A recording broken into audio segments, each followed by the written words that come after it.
સ્વાગત છે। લખતર શહેર તેમજ ગ્રામ્યમાં પીજીવીસીએલ દ્વારા ચેકિંગ હાથ ધરાયું ત્યારે 20 જેટલા કનેક્શનમાં ગેરરીતિ સામે આવી। લખતર તાલુકામાં નાના અંકેવડિયા, પેઢાડા, ઘનાદ સહિતના વિસ્તારોમાં વીજ ચેકિંગ હાથ ધરવામાં આવ્યું। ગ્રામ્યમાં પીજીવીસીએલ દ્વારા 180 જેટલા કનેક્શન ચેક કરી 20 ડિટેન કરી 3 લાખથી વધારે દંડ ફટકારવામાં આવતા ચોરી કરતા લોકોમાં ફફડાટની લાગણી પ્રસરી છે। વિજિલન્સ ડ્રાઈવમાં 9 જેટલી ટીમો જોડાઈ જ્યારે 20 જેટલા વીજ કનેક્શનમાં ગેરરીતિ પકડાતા આશરે 3 લાખથી વધારેનો દંડ ફટકારવામાં આવ્યો।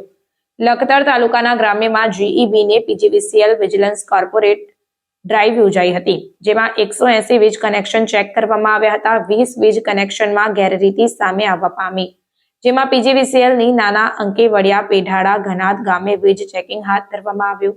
180 વીજ લાઈન ચેક કરવામાં આવ્યું, જેમાં 20 કનેક્શનમાં વીજ ચોરી પકડાઈ હતી। તે તમામ 23 કનેક્શન ડિટેન થવા પામ્યા। તે 20 કનેક્શન આવતા પીજીવીસીએલમાં 3 લાખથી વધારે પણ દંડ ફટકારવામાં આવ્યો હતો। પીજીવીસીએલ દ્વારા 130 કલમ મુજબ 20 કનેક્શનમાં ગેરરીતિ સામે આવી હતી, તો આશરે 3 લાખનો દંડ ફટકારવામાં આવ્યો છે। પીજીવીસીએલ ડ્રાઈવમાં પકડાયેલ તમામ વીજ ધારકોને દંડ ફટકારતા લખતર તાલુકામાં વીજ ચેકિંગ થતા ચોરી કરતા લોકોમાં ફફડાટ ફેલાઈ જવા પામ્યો છે।